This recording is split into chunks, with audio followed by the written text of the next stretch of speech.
Olá, turma! Tudo bem com vocês? Sejam bem-vindos a mais uma aula de Geografia. A nossa aula de hoje, nós vamos iniciar capítulo novo, o capítulo 4, que está na página 354.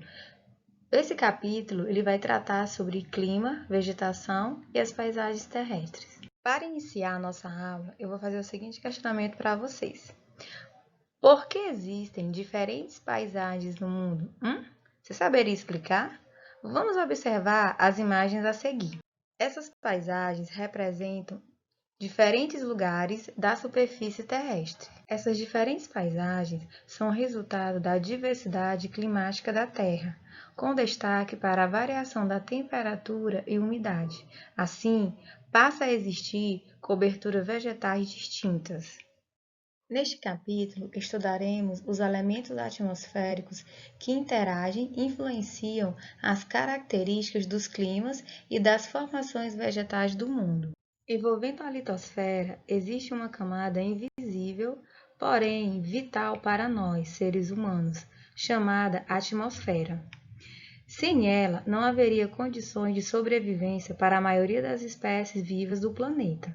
Somente para se ter uma ideia da importância da atmosfera em nossa vida, o ser humano sobrevive entre 4 e 5 semanas sem alimentos sólidos, entre 4 e 5 dias sem água, mas dificilmente sobreviveria se ficasse sem ar por cerca de 5 minutos. Então, essa camada, ela é uma capa que protege nosso planeta do choque com corpos celestes, filtra os raios solares, retém parte do calor absorvido pelo planeta, fazendo com que as temperaturas na superfície terrestre sejam favoráveis ao desenvolvimento da vida. A atmosfera, ela é subdividida em troposfera, estratosfera, mesosfera, termosfera e exosfera. A troposfera é a subcamada mais próxima da litosfera. É nela que se concentram os gases vitais para nós e onde acontece a interação dos elementos atmosféricos, como temperatura, pressão e umidade, que ocasionam os ventos e as nuvens e as precipitações, que podem ocorrer na forma de chuva, geada e neve. Na superfície terrestre, podemos encontrar diferentes tipos de climas e, consequentemente, diversos tipos de vegetação. Para entendermos as características climáticas de uma região, devemos levar em consideração como atuam os elementos climáticos, que são os atributos básicos que servem para definir um determinado tipo de clima, como temperatura, umidade, precipitações, ventos e pressão atmosférica. O entendimento e a caracterização do clima de um lugar dependem do estudo do comportamento do tempo durante pelo menos 30 anos. Já os fatores climáticos são circunstâncias objetivas que interferem nos elementos climáticos e, consequentemente, no clima deles resultante.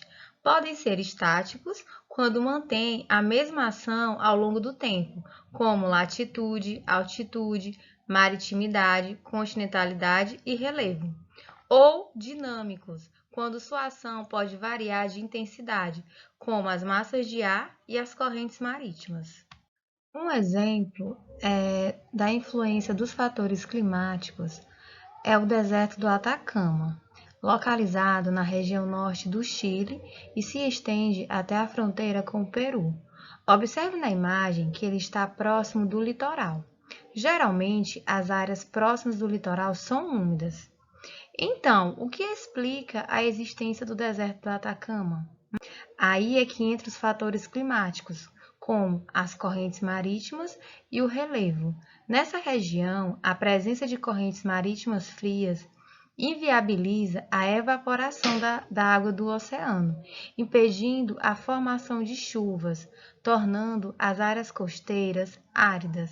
E o outro fator é o relevo, no caso, a presença da Cordilheira dos Andes na sua porção oriental, em que impede que grande carga de umidade oriunda da Amazônia chegue ao Atacama. A umidade também que viria do Oceano Pacífico é bloqueada pela Cordilheira dos Andes. Agora vamos estudar a temperatura atmosférica.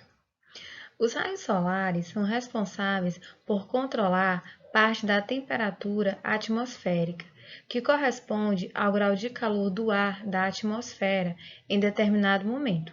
Contudo, a maior parte da energia que aquece o ar provém da emissão de calor da superfície terrestre.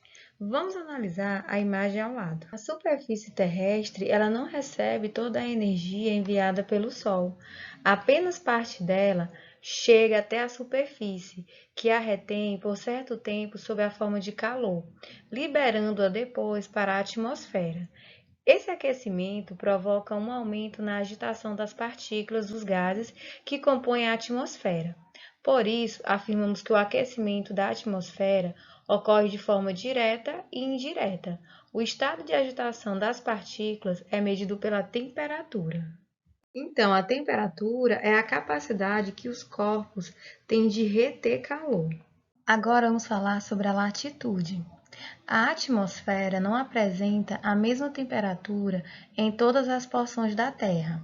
A latitude, ela exerce influência no aquecimento e nas temperaturas do planeta. Na região equatorial, o maior aquecimento da atmosfera terrestre ocorre em razão da incidência direta e intensa dos raios solares. Quanto mais afastado do Equador for o lugar, menores serão as temperaturas. A latitude é o fator responsável pela diferenciação das zonas climáticas tropical, temperada e polar. Tendo por base o Equador, à medida que nos aproximamos dos polos, a latitude vai aumentando e as temperaturas vão diminuindo. Isso acontece porque, em razão da forma geóide da Terra, os raios solares atingem a superfície terrestre de forma diferenciada. Para você entender melhor a relação entre latitude e temperatura, vamos analisar a tabela a seguir. Observe que Macapá apresenta 0 graus de latitude e 26,9 graus de temperatura. Isso significa que ela está próxima da linha do Equador, a zona mais quente. Já Porto Alegre está a 30 graus de latitude ao sul, com temperatura de 20 graus, localizada bem mais distante da linha do Equador. A sua temperatura é bem menor. Resumindo, quanto menor a latitude, maior a temperatura, e quanto maior a latitude, menor a temperatura. Agora vamos falar sobre a altitude. Geralmente existe uma confusão a respeito da diferença entre a altitude de uma montanha e a sua altura. Muitos confundem estes dois conceitos, especialmente quando se trata de mensurar, ao menos verbalmente, uma montanha. Nisso fica a pergunta: qual é a diferença entre a altura e a altitude de uma montanha? Então, a altitude é a distância vertical entre o nível do mar e a extremidade superior da montanha. Por exemplo, o Monte Everest possui 8.848 metros de altitude. Já a altura é a distância exata da base da montanha à extremidade superior do ponto mais alto. Por exemplo, o Pão de Açúcar possui 396 metros de altura. Em relação à altitude, as áreas mais elevadas apresentam temperaturas mais baixas, e aquelas que estão mais próximas do nível do mar, a temperatura ela vai ser mais elevada. Vamos analisar a influência da altitude sobre as temperaturas. Na imagem, observe que a cidade de Santos está próxima do nível do mar, apresentando uma temperatura de 22 graus. Já Campos do Jordão está a 1.700 metros a nível do mar, com temperatura de 18 graus. Assim, a temperatura de Santos é bem maior, enquanto que a de Campos do Jordão, a temperatura é bem menor. Dessa forma, a temperatura diminui com o aumento da altitude. É por isso que lugares situados na zona intertropical da Terra, mas com altitude superior a 5.000 metros, permanecem cobertos de neve. Um exemplo desse fato acontece com o vulcão Kilimanjaro, que, embora localizado próximo à linha do Equador, por causa de sua elevada altitude, tem o topo coberto de neve. Agora vamos estudar a continentalidade e a maritimidade. A continentalidade é o nome dado para os efeitos climáticos sofridos por regiões localizadas no interior dos continentes, ou seja, afastadas das regiões litorâneas. Por outro lado, a maritimidade é a proximidade que algumas áreas possuem do mar, o que provoca grandes mudanças em seus climas. Para entender melhor a relação entre continentalidade, maritimidade e clima, precisamos explicar um importante conceito, a amplitude térmica. A amplitude térmica significa a variação das temperaturas ao longo do dia, ou seja, a diferença entre a temperatura mais alta e a mais baixa. Por exemplo, em uma cidade em que a mínima foi de 20 graus e a máxima foi de 38, então podemos dizer que a amplitude térmica foi alta, pois houve uma mudança de 18 graus em um único dia.